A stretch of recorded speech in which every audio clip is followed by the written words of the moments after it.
ओम विष्णु ओम विष्णु ओम विष्णु। समस्त श्री विष्णु भक्तों को मेरा करबद्ध नमन प्रणाम। बंधुओं, आज अपन श्री गुरु जम्बेश्वर भगवान की अमृत वाणी के 77वें शब्द का भावार्थ सुनेंगे व करेंगे। ध्यान पूर्वक सुनिए, बहुत ही अच्छा शब्द है, बहुत ही बढ़िया ज्ञान है। 76वां शब्द सुनकर योगी बालकनाथ के मन में पुनः शंका उत्पन्न हुई कि हे गुरुदेव जम्बदेव जी, जो व्यक्ति भैरू योगिनी आदि का जप करते हैं उनको भी फल मिलता है या नहीं मिलता है? बालकनाथ योगी पूछते हैं कि हे जम्बदेव जी, हे गुरुदेव, आप ये मुझे बताइए कि भैरू योगिनी आदि का जप करने से उनको फल मिलता है या नहीं मिलता है। तब श्री जम्बदेव जी ने ये शब्द सुनाया, ओम भूला लो बल भूला लो भूला भूला न भूलूं जी ठूठड़िए पान न होता ते क्यों चाहत फूलों को कपूर घूंटी लो बिन घूंटी नहीं जानी सतगुरु होय बासे जय चिन्हवा जांच दाल बाखाणी ओछी क्रिया आवे प्रिया भ्रांति स्वर्ग न जाई अंत निरंजन लेखो लेसी पर चिन्हो नहीं लोकाई कण बिन कुकस रस बिन बाकस बिन क्रिया परिवारू हरि बिन देह रे जान न पावे अंबराय दवारू।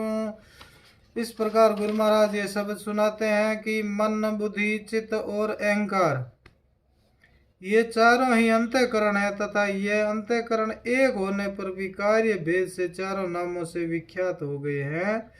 चारों का भिन्न भिन्न कार्य होता है। इनमें चित्त का कार्य स्मरण शक्ति है।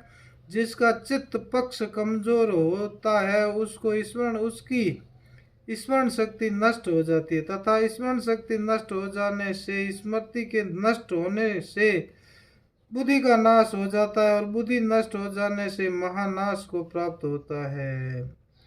इसीलिए गुरु जमदेव जी कहते हैं कि हे प्राणी, सचेत रहो, भूल में अचेत अवस्था में रहकर उस परम पिता परमात्मा को मत भूलो तथा अपने स्वरूप को न भूलते हुए स्वरूप में स्थिति का प्रयत्न करो। यह मैं देखता हूँ कि आप लोग अत्यधिक भूल गहरी निंद्रा में अचेत हो चुके हो। आप लोगों को बार बार तुम्हारी भूल का स्मरण दिलाने पर भी अपनी भूल को स्वीकार करके उससे सचेत होने की कोशिश ही नहीं करते हो। गुरु महाराज कहते हैं कि आप भूल में सोए हुए हो, जगाने की कोशिश करते हैं तो भी नहीं जाग रहे हो। जिस सूखे ठूंठ पर पत्ते नहीं होते हैं उस पर फूल फल की आशा क्यों करते हो? अर्थात ये संसार तथा सांसारिक भूत प्रेत देवी देवता ये सभी सूखे ठूंठ की तरह ही है। ये स्वयं दुख के मारे दुखित है। इनके पास हरियाली सुख नाम की कोई वस्तु है ही नहीं। फिर भी आप लोग इनके पीछे पड़े हैं, इनसे फल फूल चाहते हैं, सुख चाहते हैं। यही तुम्हारी बहुत बड़ी भूल है और बहुत बड़ी नादानी भी है। आगे गुरु महाराज फरमाते हैं, कुछ लोग तो कपूर की घुंटी लेकर देखते हैं, उन्हें तो मालूम पड़ जाता है कि कुछ लोग घुंटी नहीं ले पाते तो वे लोग ठीक से समझ नहीं पाते। अर्थात कपूर ऊपर से देखने में शुभ्र वर्ण का दिव्य खाद्य मीठा पदार्थ जैसा दिखता है। उसे देखकर कुछ लोग उसकी घुंटी ले लेते हैं, मुख में डाल लेते हैं, किंतु उसका रसहीन कड़वा स्वाद असह्य होने से थूक देते हैं। जो ऐसा करके देखते हैं वे तो असलियत जान जाते हैं, किंतु जो लोग ऐसा अनुभव नहीं करते वे नहीं जान सकते। उसी प्रकार से ही प्रचलित भूत प्रेत आदि कपूर की तरह ही बाहर से यानी दूर से तो सौम्य ही दिखाई देते हैं, पर जब उनसे व्यवहार करते हैं तब वे कटुता रसहीन दुखों से भरे हुए ही नजर आते हैं। जो एक बार ऐसा अनुभव करके देखता है वह तो फिर कभी भूल से भी नजदीक ही नहीं जाता, किंतु जो अनुभवहीन लोग हैं वे आशा रखते हैं, बार बार उनसे संबंध जोड़ने की कोशिश करते हैं। गुरु महाराज आगे फरमाते हैं, जिस व्यक्ति ने सदगुरु धारण किया है वह तो सहज रूप से ही परमात्मा का स्मरण करेगा, कभी भी कल्पित देवी देवताओं की आशा नहीं करेगा, तथा जो जाचद अर्थात कुतर्की झूठा वाद विवादी जानते हुए भी न मानने वाला होता है, वह अंधा है और व्यर्थ का झूठा आल बाल बातें करेगा। ऐसे लोगों को भ्रमित कर देगा। उससे सदा सावधान रहे, यह कभी भी मार्ग से दूर हटा सकते हैं। गुरु महाराज फरमाते हैं, भ्रमित करने वाले लोगों से दूर रहे, ये सन्मार्ग से अपन को भी दूर हटा सकते हैं। आगे गुरु महाराज फरमाते हैं, अधूरी धार्मिक क्रिया से तो वापस जन्म मरण के चक्कर में आना पड़ेगा। कोई भी कार्य करो तो पूर्णता से करो, ताकि उसमें कोई कमी न रह जाए।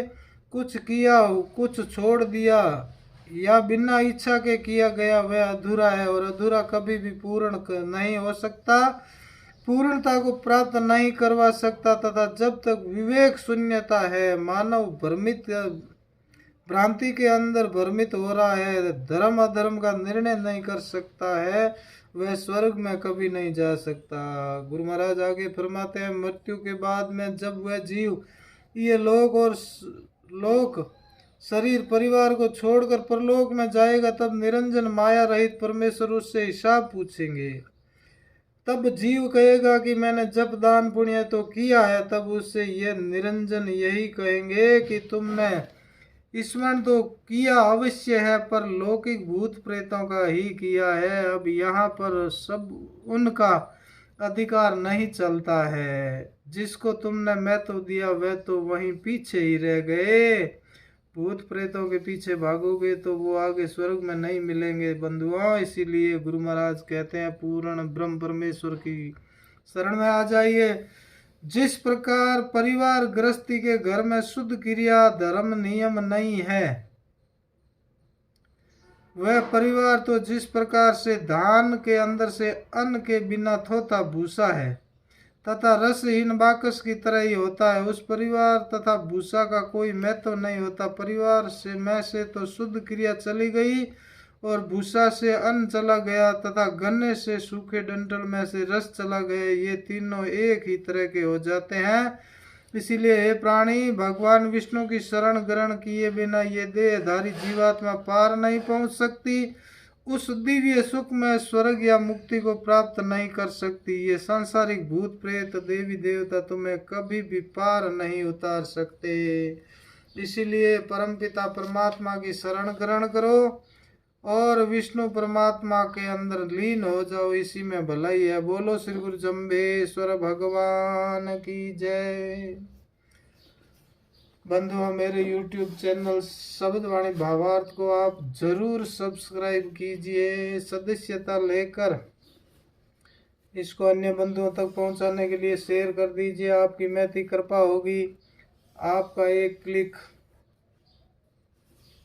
बहुत भलाई का काम करेगा। इसीलिए इस पर क्लिक करके सदस्यता जरूर ले लीजिए। बोलो श्री गुरु जम्बेश्वर भगवान की जय।